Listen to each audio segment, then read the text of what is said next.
si tu es sur cette vidéo, c'est que tu as forcément un fond un peu entrepreneur. Ok, écoutez des entrepreneurs. La plus belle chose qui m'arrive, c'est que le dimanche soir, j'ai le sourire. Voilà. Ouais. L'investisseur qui est rentré à 1 million, ben, il fait x15, x20 ou x30. Quand tu lèves 280 millions d'euros sur ton marché, tu mets tout le monde à l'écart. Après, la France fait que nous, les Français, on met tous de l'argent en banque. Il n'y a rien à gagner. Hein. Le mec il te dit ok, je vais mettre 100 000 euros, mais par contre je vais te mettre ça, tu vas me faire un parking pour ça. Et tu sens que ça ne fit pas, il ne faut surtout pas y aller. C'est magique, voilà. Je vous le dis, c'est magique parce que tu choisis ton temps, tu choisis plein de choses, tu choisis les gens avec qui tu as envie de travailler, tu choisis les gens que tu as envie d'aider. Bonjour à tous, donc dans cette vidéo on va faire une interview avec un ami et mentor qui a monté une application et qui a réussi à faire plusieurs levées de fonds. Donc ça va vraiment être très intéressant et surtout que son application répond aux mêmes besoins que celui des Bucks, c'est-à-dire de se faire plaisir.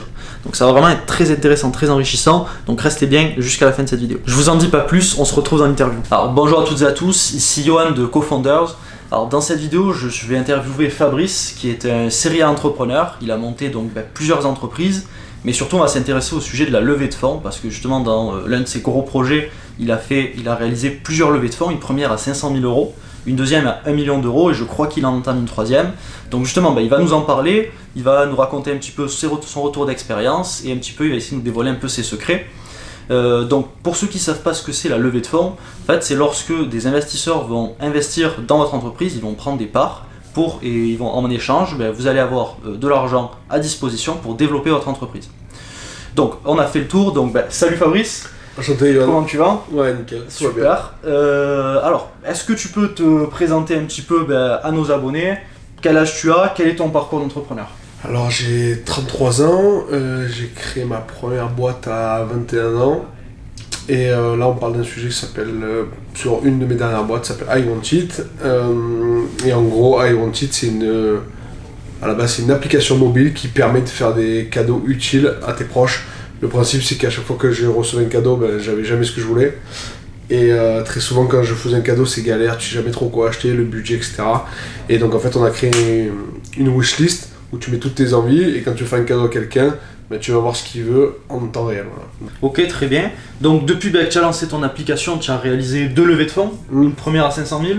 Ouais, 450 000. Ouais. 450 000 et une deuxième à 1 million, c'est ça? Deuxième à 1 million d'euros. Ok, très bien. Est-ce que tu peux nous dire finalement pourquoi on lève des fonds? Alors, c'est assez compliqué, c'est une question assez compliquée et je pense que ce qu'il faut répondre, c'est... On n'a pas spécialement besoin de lever des fonds. Moi j'ai monté 10 boîtes, c'est la première boîte où je monte des fonds et c'est peut-être la dernière, j'en sais rien, mais c'est très particulier. Aujourd'hui, tout le monde veut lever des fonds, mais la réalité c'est il faut lever des fonds si vous en avez besoin. Le top c'est de ne pas en lever parce que quand tu lèves des fonds, tu perds des parts de ta boîte. Hein. Ouais. Donc en fait, voilà. Si tu lèves des fonds, c'est que tu es sur un marché qui est très tendu, très touchy, où tu as besoin d'aller vite et beaucoup d'argent. D'accord. Nous, on s'est lancé sur un marché qui est assez simple, c'est le réseau social. Okay. Donc il n'y a pas grand monde, il n'y a pas de gros marché, il n'y a que Facebook, Twitter, Instagram, Pinterest. On est des géants quand même. Voilà. Donc en fait la réalité, on ne fait pas le même truc qu'eux, mais moi, il faut bien que je vole du temps à des gens pour qu'ils créent des wishlists dans la journée. Donc le temps, je vais les voler à Snapchat, Twitter, Instagram et Facebook. D'accord. Donc pour arriver à des vitesses d'exécution d'une app qui fonctionne, il faut mettre beaucoup d'argent. Et les gens, parce que les gens toute la journée, ils sont sur Facebook, tout Instagram. Ah, et donc forcément, ils ont des apps qui valent des milliards entre les mains, donc qui ont des fonctionnalités de dingue, ça va super vite. Si toi tu arrives avec un produit qui est très lent, ça passe pas. Après, il y a une réalité aussi, c'est que quand tu lances ton projet, tu te rends compte que tu as 10, 12, 15 concurrents, 20 concurrents, peut-être des fois 50, et que quand tu lèves une somme d'argent assez importante, tu mets tes concurrents un peu derrière. C'est-à-dire que quand tu lèves 450 sur un marché de wishlist social, le mec qui veut lever une somme, qui dit voilà j'ai un projet 2, le banquier d'en face, il dit bon attention, regardez, il y a eux qui ont déjà levé 450 et ils sont plus avancés que vous. Okay. Et ils ont plein de presse derrière eux. Okay. Tu vois. Et quand tu lèves 1 million, c'est pareil. Ça met des barrières. Et après quand tu vas lever plus, c'est encore pareil. Voilà. Parce que je viens d'avoir une discussion avec un mec qui alors je connais pas le nom et je peux pas trop voilà, mais je vais le voir en présentation et le mec il me dit voilà, il parle, il dit j'ai levé 280 millions d'euros. Et donc il descend, je dis mais pourquoi tu as levé 280 millions d'euros? C'est quoi, tu avais 280 millions d'euros à dépenser. Et en fait, il dit non, mais en fait, la réalité, c'est qu'on était plusieurs sur le marché. J'ai voulu mettre un gros coup près. Quand tu lèves 280 millions d'euros sur ton marché, tu mets tout le monde à l'écart. Et ça, tu as une barrière à l'entrée, donc c'est important d'expliquer. Il y a qu'est-ce que tu vas en faire de l'argent. Donc nous c'était 450, ça nous servait à développer Android, iOS, web, la partie sociale, etc. Mais ça aussi, ça met une barrière à l'entrée. Donc finalement, pour synthétiser ce que tu me dis, ça permet finalement d'aller plus vite et de mettre des barrières à l'entrée pour tes concurrents. Ouais, je pense que c'est l'élément le plus important, quoi. Et ça permet aussi de faire la techno, quoi, hein, le vrai produit, quoi. Ouais, bien sûr. Et du coup, moi, la question que je me pose, c'est niveau investisseur, voilà, qu'est-ce qui va intéresser les investisseurs? Pourquoi un investisseur va investir dans ton entreprise? Qu'est-ce qui va faire qu'un investisseur va se dire, ok, je mets de l'argent dans telle entreprise, par exemple? Ah, mais alors, ça, c'est assez logique. En gros, quand tu investis dans une start-up, au moment où ils ont investi, donc c'est-à-dire 6-8 mois après la création, c'est le moment le plus risqué. C'est-à-dire que tu as, je pense, 95% de chances de couler, quoi. D'accord. Hein, okay. Donc, faut remettre dans le contexte. Le mec qui dit je vais mettre de l'argent avec 95% de chances de couler, il veut forcément des rentabilités de fou. Voilà. Ouais, mais ça, en fait, c'est pas, ça sort du cadre start-up. Hein, voilà. Tu veux acheter un truc sûr, tu vas acheter de l'immobilier dans un endroit très sûr, tu vois, et tu vas le payer cher. Par contre, si tu veux faire un coup de dingue et on te dit, ouais, mais en plein milieu du Sahara, il y a une boutique à Soul et tu vas payer 200 € du mètre carré, mais peut-être que c'est un gros pari, tu as 95% de chance que ça se fasse jamais ou de faire voler l'argent, mais par contre, si ça marche. D'accord. Donc finalement, les investisseurs vont plutôt s'intéresser, comme tu dis, le pari va être risqué, mais ça va être des business un petit peu, ou des entreprises, des startups qui vont être à fort potentiel, pour que eux derrière puissent gagner beaucoup d'argent. Exactement. Nous, vous allez comprendre, on est en 3e phase de levée de fonds. Au premier tour, la valo était d'1 million. Au deuxième tour, c'est 3. Là, on va bridger sur 6. Et le prochain tour, il va peut-être se faire sur 20 ou 30 millions. Donc en fait, l'investisseur qui est rentré à 1 million, il fait x15 ou x20 ou x30. Quoi. Après, la France fait que nous, les Français, on met tous de l'argent en banque, mais il n'y a rien à gagner. Hein. Aujourd'hui, on perd de l'argent. Tu déposes de l'argent à la banque, tu perds de l'argent. Hein, mais on se sent plus sécu. Tu vois, les ricains, ils font tous ce qu'on fait là, des investissements dans les startups. Les ricains, au lieu de mettre de l'argent à la banque, ils investissent tous dans des startups. C'est des grosses différences qu'on a entre l'Europe et. C'est culturel. Voilà, c'est culturel. Ok. Donc, ensuite, dis-moi un petit peu comment ça se passe au niveau de la levée de fonds. Donc, peut-être parlons de ta première. Donc, tu as levé 500 000. Donc, tu passes d'un moment où tu n'avais pas d'argent, que ce soit sur le compte bancaire de la société, puis d'un coup 500 000. Du coup, toi, un petit peu personnellement, émotionnellement, comment tu as vécu le truc? C'est-à-dire qu'à un moment donné, tu te retrouves avec 500 000 € sur le compte de la société.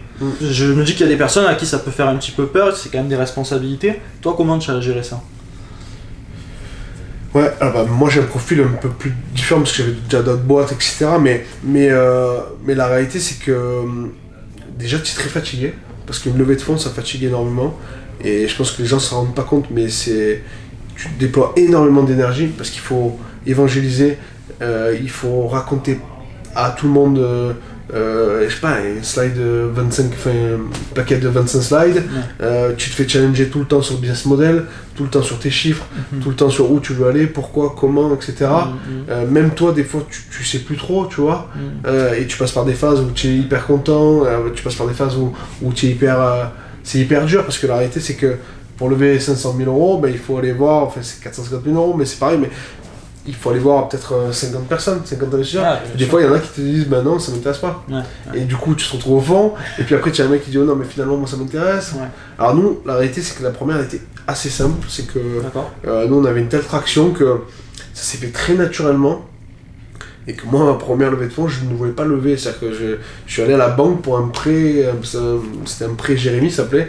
C'était un prêt contre-garanti par la région. C'était un prêt de 30 000 €. Et il s'avère que je suis tombé sur un très bon interlocuteur qui m'a dit je pense qu'il vous faut pas ça. D'accord, ok. D'accord. Il vous faut plus au final. Il m'a dit je pense qu'il vous faut beaucoup plus. Vous imaginez pas tout ce qu'il vous faut. D'accord, ok. Ouais, donc il t'a bien conseillé là-dessus, quoi. Oui, parce qu'en fait, la réalité, c'est que tu crois qu'il te faut tant, mais tu le sais pas au moment. Tu vois, moi je viens pas du digital, je suis un entrepreneur. En 2014, quand je dis mais voilà, il me faut 30 000 € pour faire mon app, voilà, la réalité c'est qu'aujourd'hui on est à plus d'1 million de techno. Tu vois. Donc en fait, il me fallait pas 30 000 euros. Ouais. Mais quand tu crées ton projet, tu as mis 15 000 euros de capital, déjà si j'ai 30 000, tu vois. Mais en fait, c'est ça qui est hyper complexe, c'est que pour bien connaître son besoin, il faut déjà bien travailler, bien savoir les concurrents et la part de marché où tu vas la voler. Et moi, là, en l'occurrence, la part de marché, j'allais la voler à Facebook, Twitter, Instagram, etc. Donc en fait, il me fallait une très grosse techno. Ok. Du coup, ensuite, donc, comme je te disais, donc, ben voilà, tu as l'argent sur le compte. Est-ce que c'est toi qui gères cet argent comment tu fais, comment tu le dépenses, comment tu fais? Alors, en l'occurrence, moi, sur ma première levée, on avait une banque au capital, on a la Banque Populaire, on a la société de capital risque de la Banque Populaire. Donc, quand tu signes ta première levée de fonds, tu fais un pacte d'actionnaires. Et généralement dans ce pacte, mais alors après c'est un pacte, hein, donc tu peux tout mettre dans le pacte, mais nous effectivement on avait le droit de tout faire, ça dépenser un peu n'importe comment l'argent. On n'avait pas de blocage particulier jusqu'à 15 000 euros. Au-dessus de 15 000 euros, il fallait que j'envoie un mail à la banque en disant nous allons faire ça comme investissement. D'accord. Est-ce que vous êtes d'accord? D'accord. Pour dépenser vraiment plus de 15 000 euros sur une transaction, c'est ça? Hors techno. Donc nous on avait une techno externalisée, donc on payait des devs en externe. D'accord. La partie techno, ça c'était pas un sujet, donc il y avait 2-3 fournisseurs de techno, ça j'avais pas besoin de demander, mais par contre si je voulais m'acheter une voiture à 15 000, 1 euro, il aurait fallu que j'envoie un mail. Bon, il s'avère que c'est jamais arrivé parce qu'en fait, c'est des sommes que tu dépenses pas. Oui, voilà, tu dépenses pas mais ça arrive, hein, pendant discuter avec des banques, il y a des mecs qui d'un coup... parce que là, on parle de sommes assez importantes, 450 000, mais la réalité, c'est que tu as des mecs qui lèvent 5, 10, 15 millions et qui d'un coup se retrouvent un peu, tu vois. C'est beaucoup d'argent, puis tu sais, toi. Il y a des responsabilités au final. Il y a des responsabilités. Alors où tu as l'habitude, mais des fois il y en a qui n'ont pas du tout l'habitude. Donc voilà, ok, donc une fois que. Normalement, c'est régi par un pacte. Voilà. C'est régi par un pacte, et plus tu montes dans les levées, plus le pacte est costaud. Voilà. Et après, tu as un board, et voilà. Donc, généralement, après, les investisseurs mettent quelqu'un au board, etc. D'accord, ok. Donc non, au final, sur des grosses levées, tu peux plus piloter tout seul, ce qui est normal, hein, et tant mieux à la rigueur, parce que ça te fait des garde-fous quand même. Mais autant d'argent d'un coup, il y a forcément des responsabilités, je comprends le truc. Du coup, ok, donc, mais moi, ce qui va m'intéresser aussi, c'est du coup la relation avec les investisseurs. Je sais qu'il y a beaucoup de personnes qui ont un petit peu peur de faire entrer des investisseurs dans leur entreprise, pour avoir des investisseurs sur le dos qui risquent de les bloquer, etc. Moi je me demande, toi Fabrice, du coup, comment ça se passe ta relation avec les investisseurs? La réalité, c'est comme la vraie vie, quoi. Tu te mets avec une fille très sympa, elle est très sympa. Tu te mets avec une fille qui est... bien sûr. Qui est chiante, elle sera chiante, quoi, tu vois. Et ton investisseur, c'est pareil, en fait. Hein. Bien sûr. Si dans un rendez-vous, le mec il te dit, ok, je vais mettre 100 000 euros, mais par contre, je vais te mettre ça, tu vas me faire un reporting pour ça, et tu sens que ça ne fit pas, il ne faut surtout pas y aller. D'accord, ouais. La réalité, elle est là, en fait, c'est que le mec qui investit dans ta boîte, c'est ton associé. C'est pas un investisseur. Tout le monde dit investisseur, ça devient un associé, il a des parts de ta boîte. Tu vois. Après, il est dans l'opérationnel ou pas, mais en fait, c'est pas... Il n'y a pas de bons ou de mauvais investisseurs. Il n'y a pas de fille géniale et de fille débile. C'est qu'elle est géniale pour toi et elle est débile pour un autre. En fait, voilà. Si ça match, feu. Si ça match pas, je vous conseille de jamais le faire, en fait. D'accord, ok. Moi, je pense que si ça match, faut pas hésiter parce que, encore une fois, à un moment donné, tu as besoin d'argent. Il n'y a pas 50 solutions. C'est où tu l'as de famille et que tu veux mettre tout l'argent de ta famille là-dedans, et ça, c'est une solution. Ou alors tu dis, écoute, c'est quand même très risqué et je veux lever des fonds en externe, et donc forcément, tu t'ouvres à un marché. Sur le marché, il n'y a pas 50 solutions. Hein. C'est où tu as des banques, où tu as des fonds d'investissement, où tu as de la love money, où tu as des prêts non dilutifs, etc. Mais très souvent, c'est lié. Tu n'as pas 50 solutions. Hein. Je vois. Ok. Alors, au final, bien choisir, au final, c'est plus des associés. Et a priori, une fois que si c'est bien choisi, la relation est saine derrière. Ouais. Alors, c'est moi qui dis des associés, mais la réalité, c'est que faut que tu te dises, quand je rencontre un mec, c'est un mariage, voilà. Il faut voir ça comme un mariage. Okay. Si tu n'as pas les mêmes valeurs, déjà, c'est très compliqué. Si tu lui dis, moi, très simple, je lui dis, voilà, aujourd'hui, on va lever tant. Si j'ai une offre à temps, je vais vendre. Okay. Tu vois. Si tu lui dis, non, mais finalement, moi, cette boîte, je l'ai montée, je veux la garder 50 ans. Parce que c'est mon bébé, et que toi, en tant qu'investisseur, je veux que tu sois avec moi pendant 50 ans. que le mec te dit oui, top. Mais si le mec te dit non, mais attends, moi dans 5 ans je veux sortir. D'accord. Ouais. Eh ouais, mais bon, moi dans 5 ans j'aurais pas vendu, tu vois. Ok, ouais. Donc en fait, il faut juste être aligné. D'accord, voilà. ouais, c'est être aligné. C'est le plus important. D'accord. Ok.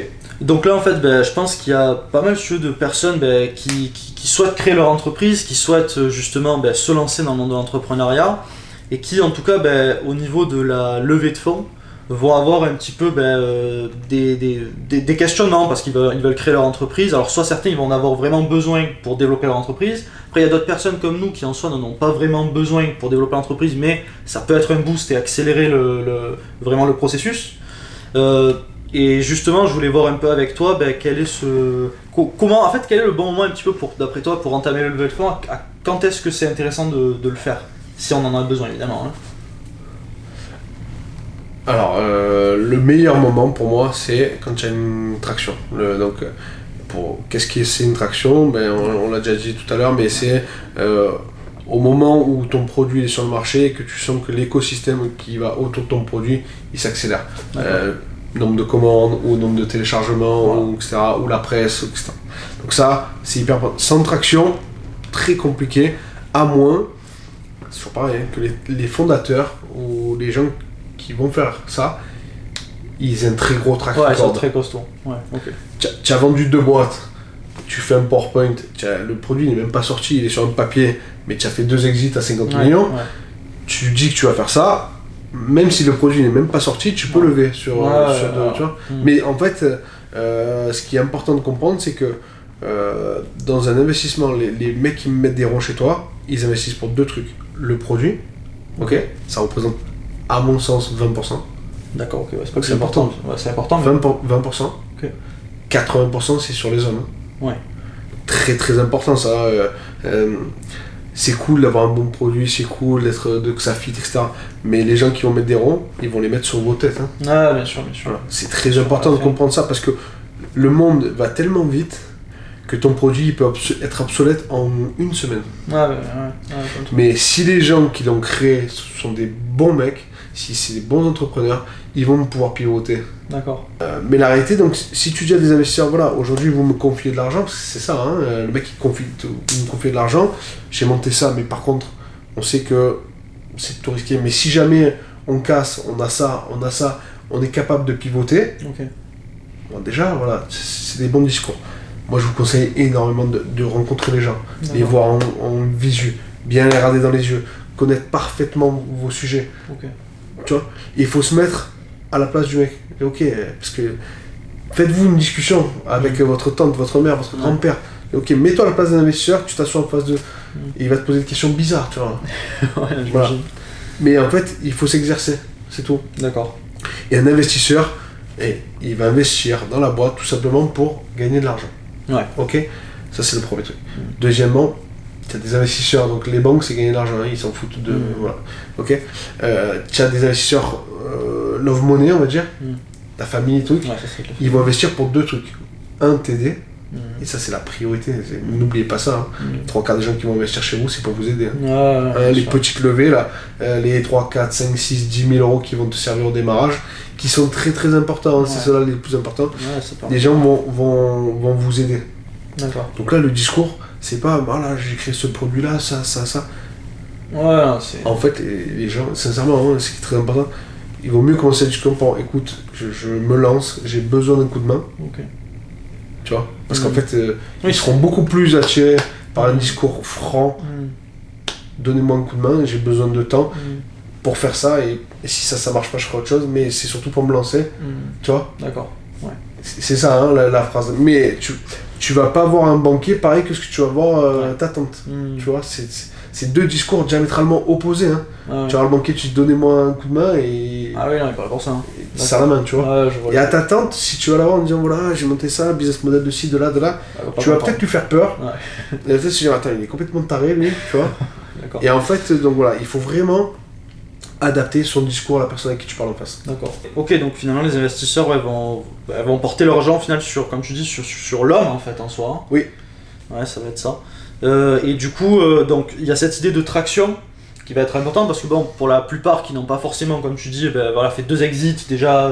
C'est très rare, voilà, donc finalement c'est vraiment la traction qui va le plus compter. Et le truc finalement c'est de se lancer, de faire ses résultats, effectivement, et ensuite trouver les bonnes personnes et si besoin entamer sa levée de fonds pour faire développer son entreprise. Donc finalement c'est se lancer et essayer d'avoir des résultats.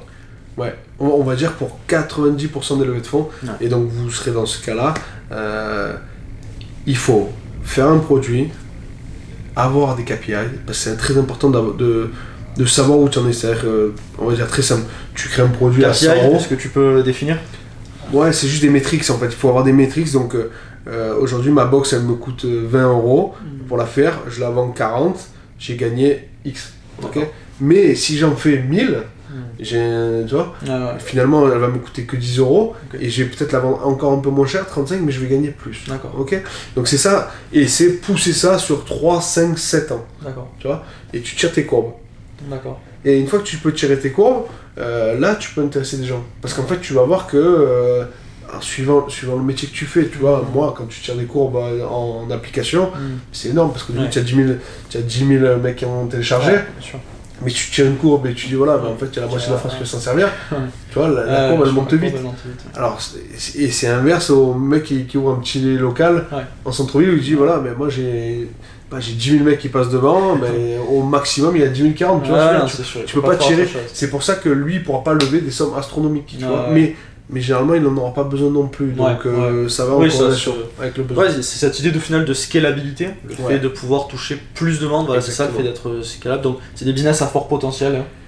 Fort potentiel, parce que la réalité c'est que moi aujourd'hui, le mec en Inde il peut télécharger, le mec au Pérou il peut télécharger, donc ça fait que comme tu es ouvert sur le monde, forcément ça coûte beaucoup plus cher à faire, et voilà. Là on arrive un petit peu sur la fin de cette interview et je voulais voir un peu avec toi, déjà tu nous as donné énormément de contenu, énormément de conseils, mais voilà, si tu avais peut-être un conseil à donner à un entrepreneur qui se lance, toi en tant que serial entrepreneur tu en as monté plusieurs, donc voilà, quel est le conseil que tu pourrais passer? Le premier, mais pour moi il est fatal, hein, c'est n'écoutez pas les gens qui comprennent rien. Donc ça c'est très important. Tu veux monter une boulangerie, écoute des gens, mais des gens qui font du pain, tu vois ce que je veux dire. Ne va pas voir ta tante, ta grand-mère, ton aussi qui n'ont jamais monté d'entreprise et qui n'ont jamais fait de pain. Voilà, mais c'est très important parce que aujourd'hui il y a beaucoup de gens qui nous entourent et quand tu vas les voir, ah non mais fais pas ça, ah non mais si, ah non maintenant, mais... Tout le monde a une opinion, tu vois, tout le monde a une opinion. Mais c'est pas que il faut pas écouter les opinions, mais écouter les opinions des gens qui font votre métier, tu vois. Voilà. Et ça c'est hyper important parce que sinon vous serez bridé. Si tu commences à écouter, si tu es sur cette vidéo, c'est que tu as forcément un fond un peu d'entrepreneur. Ok, écoutez des entrepreneurs. La plus belle chose qui m'arrive, c'est que le dimanche soir, j'ai le sourire. Voilà. Et franchement, c'est très compliqué à expliquer, mais quand tu es entrepreneur, je suis content d'aller travailler le lundi matin, en fait, tu vois. Et pourtant, je vais me rater, je vais me gaufrer, je vais en planter des boîtes, tu vois. Mais la réalité, c'est que c'est magique, voilà. Je vous le dis, c'est magique parce que tu choisis ton temps, tu choisis plein de choses, tu choisis les gens avec qui tu as envie de travailler, tu choisis les gens que tu as envie d'aider. Tu vois, là, moi, aujourd'hui, je suis là pour vous filer un coup de main sur la chaîne YouTube. Mais en fait, je le fais volontiers. Pourquoi ? Parce qu'on a un bon feeling, parce que ça me plaît, parce que j'ai envie de vous aider. Mais comme il y en a qui m'ont aidé, et en fait, cette transmission-là, tu l'as pratiquement que dans l'entrepreneuriat. D'accord. Eh ben écoute, franchement au top, Fabrice, je te remercie beaucoup pour tous ces conseils. C'est cool. Voilà, je pense qu'on a appris vraiment beaucoup de choses. Encore merci. Du coup voilà, on va conclure cette vidéo. Donc pensez à vous abonner à la chaîne si c'est pas déjà fait, activez les notifications. Je vous mettrai aussi le lien de ton application pour la télécharger dans la description. Allez faire un tour. I want it. Je le veux, ça veut dire. Voilà, donc ce sera dans la description. Si ça vous a plu, lâchez-nous un pouce bleu. Et moi sur ce, je vous dis à bientôt. Ciao.